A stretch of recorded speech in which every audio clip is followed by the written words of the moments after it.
تو اس میں عموماً ہمارے پاس جو زیادہ پریزنٹ ہوتے ہیں بچے وہ 12, 13, 14, 15 سال کے ہوتے ہیں. تو اپینڈکس کے بارے میں ویسے تو عوام کو پتہ ہی ہے, پر میں تھوڑا آپ کو بتا دیتا ہوں. اگر کسی بھی بچے کو ناف میں درد سٹارٹ ہوتی ہے اور پیٹ کے رائٹ سائڈ پہ جاتی ہے, اس کے علاوہ اس کے ساتھ الٹی آتی ہے یا متلی ہوتی ہے, ہلکا پھلکا بخار ہو, تو ان کو چاہیے کہ ٹائملی پیڈیاٹرک سرجن سے رابطہ کریں تاکہ بر وقت تشخیص ہو سکے. کیونکہ کوئی بھی بیماری جو ہے نا وہ جب سٹارٹ ہوتی ہے تو اس کو ڈیل کرنا اتنا مشکل نہیں ہوتا, بٹ جیسے جیسے وقت گزرتا ہے وہی مسئلہ پیچیدہ ہو جاتا ہے. مثلاً اپینڈکس پہلے سوجتا ہے, پھر اس میں پس پڑتی ہے, وہ پھٹ جاتا ہے, پھر پیپ پورے پیٹ میں پھیل جاتی ہے. لیکن اگر بر وقت اس کی تشخیص ہو تو ہاسپٹل سٹے بھی کم ہو جاتا ہے, اور اس کے علاوہ زیادہ ادویات دینے کی ضرورت بھی نہیں ہے. لیکن سر اب یہ اپینڈکس کا ہی اگر ہم سپوز کیس لے لیں تو یہ ود ان آورز ہوتا ہے, رائٹ, جو آپ نے کہا اگر آورز میں ہم تشخیص نہ کر سکے اور ڈاکٹر تک نہ پہنچ سکے تو وہ پیچیدہ ہو سکتا ہے, رائٹ. اب with in hours already identify کرنا مشکل ہو رہا ہوتا ہے کہ بچے کو آخر مسئلہ کیا ہے, رائٹ. سو ایسے میں آپ ڈائریکٹ سرجن کے پاس تو نہیں جاتے, ہاں بچوں کے اسپیشلسٹ کے پاس جایا جا سکتا ہے, کیا وہ آئیڈینٹیفائی کر سکتے ہیں؟ بیسیکلی جن لوگوں کو, کیونکہ آج کل تو کافی اویئرنیس ہو گئی ہے, پیٹ درد کی مختلف وجوہات ہوتی ہیں, ہر پیٹ درد اپینڈکس نہیں ہوتا, بالکل ایسے ہی ہے, اور اپینڈکس کو اتنی ایکیوٹ سرجیکل ایمرجنسی بھی نہیں ہے. سرجیکل ایمرجنسی ہم اس کو لیبل کرتے ہیں کہ جس میں آپ کو ود ان آورز جو ہے وہ ڈیسیجن کرنا ہے. تو اپینڈکس اس طرح سے مطلب آپ سیمی ایمرجنسی کہہ سکتے ہیں, لیکن اگر اس میں 1 دن کا ڈیلے ہو بھی جائے تو کوئی پرابلم نہیں ہوتا. ڈپینڈ کرتا ہے سمٹمس پہ. جو ہمارے پیڈیٹریشین ہیں موسٹلی تو لوگ سب سے پہلے انہی کے پاس جاتے ہیں, اور زیادہ تر جو پیٹ درد ہوتا ہے وہ ہم لوگ ہی ڈیل کر رہے ہوتے ہیں, چاہے وہ آنتوں میں رکاوٹ ہو, اپینڈکس ہو, پتے میں پتھری ہو, لبے میں سوزش ہو. تو اگر آپ پیڈیٹریشین کے پاس بھی چلے جائیں گے تو وہ الٹیمیٹلی جب دیکھیں گے کہ پیٹ کے رائٹ سائڈ پہ پین ہے تو ہمیں ریفر کر دیں گے. اچھا, اب کتنا ہی کامن ہے کہ ابڈومینل پین جو ہے جو ڈفرینٹ قسم کے وہ آپ کے پاس کیسز آتے ہیں, اور کتنا یہ آپ ڈیلی کی بنیاد پہ ڈیل کر رہے ہوتے ہیں؟ بیسیکلی یہ بہت کامن پریزنٹیشن ہے ہمارے پاس, روزمرہ بچے آ رہے ہوتے ہیں جس میں. اچھا, اب ہم اگر ان کی بات کریں کہ ان کا کوئی بھی پین ہے تو اس کی روٹ کاز آپ نے کیا آئیڈینٹیفائی کی ہے؟ موسٹلی جیسے کہ کہا جاتا ہے کہ کچھ سیڈنٹری لائف سٹائل بچوں کو ڈبے کا دودھ دینے سے جو ہے وہ ان کا وہ میدا جو ہے وہ سخت ہو جاتا ہے, اسٹف لائک دیٹ, کچھ اس طرح کی چیزیں ہیں جن کو دیکھیں. جو بچوں میں پیٹ درد کی موسٹ کامن ریزن ہے جو ہم بچے دیکھتے ہیں وہ کانسٹیپیشن ہے. تو آج کل بچوں کا لائف سٹائل ایسا ہے کہ وہ ہائی فائبر ڈائٹ لیتے نہیں ہیں, واٹر انٹیک ان کا اچھا نہیں ہوتا, جنک فوڈ کا آج کل بہت ٹرینڈ ہے, ٹھیک ہو گیا. تو یہ ریزنز ہیں, اس کی وجہ سے کانسٹیپیشن ہوتی ہے. سو کانسٹیپیشن جو ہے وہ سب سے زیادہ پیٹ درد کی ریزن ہے جو کہ ہمارے پاس آتے ہیں. آلدو ضروری نہیں ہے کہ ہر پیٹ درد جو ہے جس طرح میں نے بتایا کہ اس کو سرجری کی ضرورت ہو. میں اسی طرف آنا چاہ رہا تھا کہ یہ کائنڈلی بتا دیجیے کہ سرجیکل ٹریٹمنٹس کون سے ہوتے ہیں پیٹ درد سے ریلیٹڈ, اور نان سرجیکل کون سے؟ سرجیکل ٹریٹمنٹ میں اپینڈیسائٹس جو ہے اس کو ہم سرجری سے آپریٹ کرتے ہیں. انگوائنل ہرنیاز جو ہیں, ٹھیک ہے, اس میں بھی سم ٹائم ہرنیاں پھنس جائے, اس سے بھی ہو سکتا ہے. چھوٹے بچوں کے اندر جس طرح میں نے آپ کو بتایا انٹرسیپشن ہے, آنت کے اندر آنت چلی جائے. پھر بالکل جو نیونیٹس ہوتے ہیں, نیونیٹس کہتے ہیں بچہ پیدا ہونے سے 28 ڈیز تک, ان میں کچھ بیماریاں ایسی ہوتی ہیں ظاہر ہے وہ بتا نہیں سکتے. اس میں یکدم اگر خدا نخواستہ بچے کو سبز رنگ کی الٹیاں سٹارٹ ہو جائیں تو اس میں آنتیں گھوم جاتی ہیں جس کو ہم والویلس کہتے ہیں. وہ ایک ایکیوٹ سرجیکل ایمرجنسی ہے جس کو 6 آورس کے اندر ہمیں ٹریٹ کرنا ہوتا ہے, ورنہ پوری کی پوری آنت جو ہے وہ ناکارہ ہو سکتی ہے. سرجیکل کیسے کرتے ہیں, لائک اتنے چھوٹے سے بیبی کے ساتھ جو ہے؟ بیسیکلی میں اپنی بات کروں تو آئی لو مائی فیلڈ, although it's technical, اور جو نیونیٹس ہوتے ہیں وہ بہت فریجائل ہوتے ہیں. لائک دیکھیں کچھ بیماریاں ایسی ہیں جو پیدائشی ہیں جس کو موروثی بیماریاں کہتے ہیں, یعنی ان بیماریوں کے ساتھ بچہ پیدا ہوا ہے. اب ان کا آپریٹ ہم فرسٹ ڈے آف لائف پہ بھی کرتے ہیں, سیکنڈ ڈے آف لائف. تو آپ امیجن کریں کہ 1 دن کے بچے کا آپریشن کرنا ظاہر ہے ٹیکنیکل ہے, بالکل چھوٹے چھوٹے اعضاء ہیں, کچھ کی آنتیں نہیں بنی ہوتی, ان کے پخانے کی جگہ نہیں ہوتی, چھوٹے پیشاب کا رستہ نیچے ہوتا ہے, گردے صحیح نہیں بنے ہوتے, کچھ کو کلیفٹ لپ یعنی ہونٹ کٹا ہوتا ہے یا تالو کٹا ہوتا ہے. تو اس طرح کی, یا سانس خوراک کی نالی کا ملا ہونا. تو اس میں مین یہ ڈیپینڈ کرتا ہے کہ اگر وہ پراپر کسی ٹرشری کیئر ہاسپٹل آ کے ٹائملی بچہ ڈائگنوز ہو جاتا ہے. ابھی ریسنٹلی میں نے ایک کیس سنا اور that was very interesting case, مجھے پہلی دفعہ پتہ چلا. میں چاہوں گا آپ اس حوالے سے بات کریں. ایک بچہ پیدا ہوا جس کے ٹیسٹس جو تھے وہ نہیں تھے, اور وہ تھرو آپریشن جو ہے وہ اندر کی طرف کدھر ہوتے ہیں, اور وہ ادھر سے جو ہے وہ نکال رہے ہوتے ہیں. تو یہ بتائیے گا کہ یہ کیا بیسیکلی خیر ہمارے لیے تو یہ کیونکہ ایک کامن پریزنٹیشن ہے, بیسیکلی اس کو سمجھنے کی ضرورت ہے. میں تو پیشنٹس کو ڈائیگرام بنا کے پورا بتاتا ہوں کہ جب بچے کی پیدائش ہو رہی ہوتی ہے, جب بچہ ماں کے پیٹ کے اندر ہوتا ہے تو ٹیسٹس پیٹ کے اندر بنتے ہیں, وہاں سے ٹریول ہو کے وہ نیچے اسکروٹم یعنی تھیلی میں آتے ہیں. اب اگر اس لائن آف ڈسینٹ یعنی اس رستے میں وہ کہیں رک جائیں تو اس کو ہم کہتے ہیں کہ انڈیسینڈڈ ٹیسٹس ہیں. عموماً یہ تھیلی سے اوپر رک جاتے ہیں, بٹ کچھ بچوں میں یہ بالکل پیٹ کے اندر ہوتے ہیں. اس کو ہم امپیلپیبل ٹیسٹس کہتے ہیں کہ آپ ایگزامن کریں آپ کو ٹیسٹس فیل نہیں ہو رہے. تو اس میں پہلے تو ہم الٹرا ساؤنڈ کر کے دیکھ لیتے ہیں, اگر الٹرا ساؤنڈ میں بھی نہ آئے تو پھر ہم لیپروسکوپی کرتے ہیں. لیپروسکوپی ہوتا ہے کہ آپ کیمرے کے تھرو 2-3 چھوٹے چھوٹے سوراخ کر کے آپ چیک کرتے ہیں اور پھر ان کو پیٹ سے لے کے آتے ہیں نیچے تھیلی تک. وہ ایک سٹیج میں بھی آ سکتے ہیں, 2 سٹیج میں بھی آ سکتے ہیں. اچھا, اور یہ بیفور برتھ جو ہے وہ الٹرا ساؤنڈ کے تھرو آپ کو پتہ چل سکتا ہے کہ بچے نہیں, اتنا ٹیسٹس کا تو نہیں پتہ چلتا. کچھ چیزیں ہیں جن کا پتہ چلتا ہے بٹ یہ ان بیماریوں میں سے نہیں ہے. ٹھیک ہو گیا. اچھا, یہ مجھے بتائیں کہ بچے کے جب ماں کے پیٹ میں ہوتا ہے تو اس ٹائم کون کون سی آئیڈینٹیفائی کی جا سکتی ہے کہ یہ اس بیماری کے ساتھ جو ہے وہ پیدا ہو سکتا ہے؟ یہ آپ کا بہت ہی ویلڈ کوسچن ہے, بیکاز ہماری جو کنسلٹیشن سٹارٹ ہوتی ہے, جو پیشنٹ ہمارے پاس ریفر ہوتے ہیں جو مدرز ہوتی ہیں وہ اینٹی نیٹلی ہوتی ہیں. جب اناملی سکین ہوتا ہے اراؤنڈ 4-5 منتھس کی ایج پہ, اس میں جو ماں کے یوٹرس کے اندر پانی ہوتا ہے اس کی مقدار کو دیکھا جاتا ہے سب سے پہلے. اگر وہ زیادہ ہو تو اس کو پولی ہائیڈرامنیاز کہتے ہیں, اگر وہ کم ہو تو اس کو اولیگو ہائیڈرامنیاز کہتے ہیں. تو مطلب یہ کہ کچھ بیماریاں ایسی ہیں جن میں پانی کی مقدار زیادہ ہو جاتی ہے, وہ اس کی ایک الگ لسٹ ہے, اور کچھ میں جو ہے وہ کم ہو جاتی ہیں. مثلاً گردے سے متعلق جو بھی ہوں گی اس میں پانی کم ہو جائے گا, اور اگر آنتوں میں رکاوٹ ہوگی تو اس میں پانی کی مقدار زیادہ ہو جائے گی. پھر وہ دیکھتے ہیں کہ آیا ان کو سٹمک ببل نظر آ رہا ہے یا نہیں آ رہا. اور پھر کچھ چیزیں ایسی ہوتی ہیں جو ریڈیالوجسٹ جو ظاہر جن کا تجربہ زیادہ ہے ان کو نظر آ جاتا ہے کہ اس کی سانس خوراکی نالی کا ایشو ہے یا ان کی آنتیں جو ہیں وہ چھاتی میں ہیں, پھر وہ ہمیں ریفر کرتے ہیں. تو مدرس ہمارے پاس آتی ہیں اس پرابلم کے ساتھ کہ ابھی حمل کے دوران یہ ایشو ہے تو اس کا آگے آؤٹ پٹ کیا ہوگا. تو ان کی پھر ہم کاؤنسلنگ کرتے ہیں, ان کو ہم لے کے چلتے ہیں. 2-3 بیماریوں کے علاوہ جتنی بھی بیماریاں ہیں اس میں حمل جو ہے وہ ہم کنٹینیو کرنے کا کہتے ہیں, اور اس میں لیکن ہمیں فالو اپ رکھنا ہوتا ہے کہ جب بچہ پیدا ہوگا مینٹلی پریپیئر ہوتے ہیں کہ ان کو یہ ایشو ہے اور یہ بیماری ہے, تو پیدائش کے فوراً بعد ہمیں یہ آپریشن کرنا پڑ سکتا ہے. آپ نے 2-3 بیماریوں کا جو ذکر کیا ہے, ایسے کون سے ریئر کیسز ہیں جن کی وجہ سے؟ ریئر کیسز ایسے ہوتے ہیں جس میں مثلاً ایک بچے کا دماغ ہی نہیں بنا ہوا, اینسیفیلی کہتے ہیں. یہ 2-3 میڈیکل ٹرمز ہیں, ذرا مشکل نام ہے, لیکن جو برین ریلیٹڈ چیزیں ہوتی ہیں کیونکہ وہ انکمپیٹیبل ود لائف ہیں, ٹھیک ہے, اگر وہ ہوگا بھی تو اس میں فائدہ نہیں ہے, تو اس میں ہم کہتے ہیں کہ آپ حمل ظاہر کرتے ہیں. پلیز اس اویئرنیس کے حوالے سے بتائیے گا, بہت ضروری ہے کہ وہ مائیں, کیونکہ میں نے یہ دیکھا ہے بہت کم یہ ہوتا ہے کہ مائیں ڈیورنگ پریگنینسی ایک پیڈیاٹرک سرجن کے پاس جاتی ہیں اور وہاں پر جا کے اپنے بچے کے حوالے سے, کیونکہ ہمیں تو یہ لگتا ہے کہ بچہ پیدا ہوگا تو اس کے بعد سے صرف اور صرف گائنی تک ہی وہ محدود رہتی ہیں. آئی ڈونٹ تھنک سو کہ وہ ان کو اتنی اویئرنیس ہوتی ہے کہ بیفور دا برتھ ان کو پتہ چل سکے. ایکچولی دیکھیں ہمارا زیادہ تر حصہ تو دیہات کا ہے نا, وہاں پہ تو اتنی اویئرنیس نہیں ہے, ابھی بھی دائی ڈلیوریز ہو رہی ہیں, ٹھیک ہے. اب ہم بیٹھے ہیں centre of capital of Pakistan میں, تو یہاں لوگوں کی اویئرنیس بنسبتاً بہتر ہے کہ ان کو پتہ ہے کہ پیڈیاٹرک سرجن بھی ہے, وہ پراپر گائنیکالوجسٹ کے پاس جائیں گے, اسکینز ہوں گے.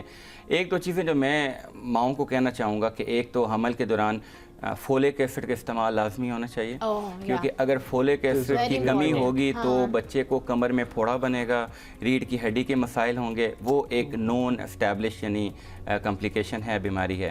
اس کے علاوہ آئرن کی کمی نہیں ہونی چاہیے, کیونکہ ماں کی خوراک سے ہی بچہ خوراک لے گا جو پلیسینٹا بنا ہوتا ہے. پھر ایکس رے ایکسپوجر جو ہے وہ نہیں ہونا چاہیے. یہ جو میں نے آپ کو 2-3 بیماریاں بتائی ہیں, ان کی مین وجہ ہوتا ہے کہ ایکس ریز جو ریڈیشن ہیزرڈ ہوتا ہے اس وجہ سے جو بچہ ابھی بن رہا ہوتا ہے اس میں پھر پیدائشی نقائص آ رہے. اچھا, کچھ سوری نا, جب میں آپ کی بات کر رہی ہوں, کچھ کیسز میں نے ایسے دیکھے ہیں جس میں برتھ سے پہلے جو ہے وہ ڈاکٹر آئیڈینٹیفائی کرتے ہیں کہ بچے کا سر چھوٹا ہوگا یا یہ, لیکن برتھ کے بعد جو ہے پتہ چلتا ہے کہ بچے میں ایسی کوئی مسائل نہیں ہیں. وائی ڈز دیٹ ہیپن, اور اس کی کیا ریزنز ہوتی ہیں کہ ڈاکٹر آئیڈینٹیفائی تو کر لیتا ہے لیکن ہوتا ویسا نہیں ہے؟ دیکھیے بیسیکلی ہم اپنی میڈیکل ٹرم میں کہتے ہیں کہ جو الٹرا ساؤنڈ ہے وہ آپریٹر ڈیپینڈنٹ ہے, مطلب یہ کرنے والے پہ ڈیپینڈ کرتا ہے. یہ ڈیپینڈ کرتا ہے کہ جو ریڈیالوجسٹ ہیں ان کی ایکسپرٹیز کتنی ہے.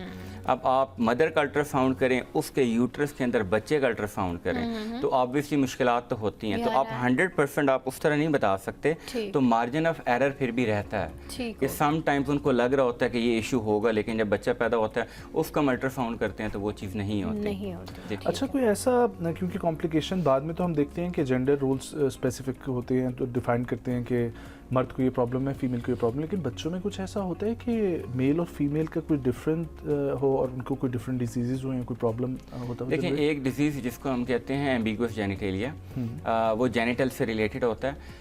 کچھ بچے ایسے پیدا ہوتے ہیں جن کی جو سیکس جو انڈیٹرمنڈ ہوتی ہے, اس کی ڈفرینٹ ٹائپس ہیں. یہ الگ سے ایک پیچیدہ ٹاپک ہے, اگر ہم اس پہ بات کریں تو کافی لمبی بات ہے, لیکن یہ ایک پورا ایک ٹاپک ہے جو کہ الگ سے ہم اس کو الگ سے کرنا چاہیں گے. اچھا, مجھے یہ بتائیں کہ اگر ہم چھوٹے بچوں کی بات کرتے ہیں, جیسے آپ نے کہا کہ بچوں کو موسٹلی اگر گرین کلر کا وامٹ یا پھر وہ ہو تو اس سے آئیڈینٹیفائی کیا جا سکتا ہے, لیکن اگر سپوز بچوں میں اس طرح کی ظاہری کوئی علامت نہ ہو, بس ہلکا سا پیٹ میں درد, اور وہ بھی موسٹلی نا بچوں کو آج کل چونکہ مائیں برپ نہیں کروا دیتی ہیں اور سلا دیتی ہیں, سو اس وجہ سے بھی بچوں کے پیٹ میں گیس یا پھر دردیں ہو جاتی ہیں. سو اگر ظاہری کوئی علامت نہیں ہے تو پھر آئیڈینٹیفائی کرنا تو پھر بہت مشکل ہو جاتا ہے. دیکھیں, یہ آپ کا بہت ہی ویلڈ اور اچھا کوشچن ہے کہ جو چھوٹے بچے ہیں جو بول نہیں سکتے, بتا نہیں سکتے, اب مین آرٹ اس میں آتا ہے کہ اب آپ نے ڈائگنوز کرنا ہے کہ بیبی کو ایشو کیا ہے. تو اس میں اب ہم نے کیا دیکھنا ہوتا ہے, ہم نے سمٹمز دیکھنے ہوتے ہیں, ایگزامن کرنا ہوتا ہے. اگر بچہ اورلی ٹالریٹ نہیں کر رہا, وامٹ کر رہا ہے, وامٹ دو قسم کی ہوتی ہے, یا تو وہ دودھ باہر نکالے گا, اس کی بیماریاں الگ ہیں. مثلا سپوز بچے کا پیدائشی طور پہ معدے کا منہ بند ہے, جس کو ہم پائلورک اسٹینوسس کہتے ہیں, اس میں وہ دودھ والی الٹی نکالے گا, اور یا وہ گرین کلر کی وامٹ کرے گا. ایک تو ہم وامٹنگ کا کلر دیکھ لیتے ہیں, پھر ہم ایبڈامن کو دیکھتے ہیں, پیٹ کو دیکھتے ہیں کہ بچے کا پیٹ نرم ہے یا بچے کا پیٹ پھولا ہوا ہے.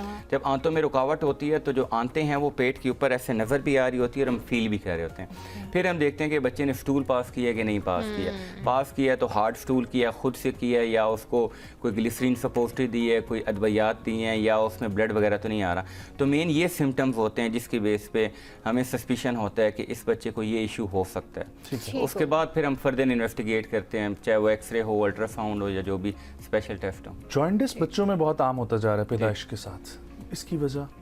دیکھیں, جانڈس دو قسم کا ہوتا ہے. سوری, ایک ہوتا ہے فزیولوجیکل جانڈس, ایک ہوتا ہے پیتھولوجیکل. یہ بیسیکلی آتا تو پیڈز میڈیسن میں ہے, لیکن کچھ بیماریاں ایسی ہیں جو ہم سے متعلق ہیں. اس میں ایک بیماری کا لازمی ذکر کروں گا.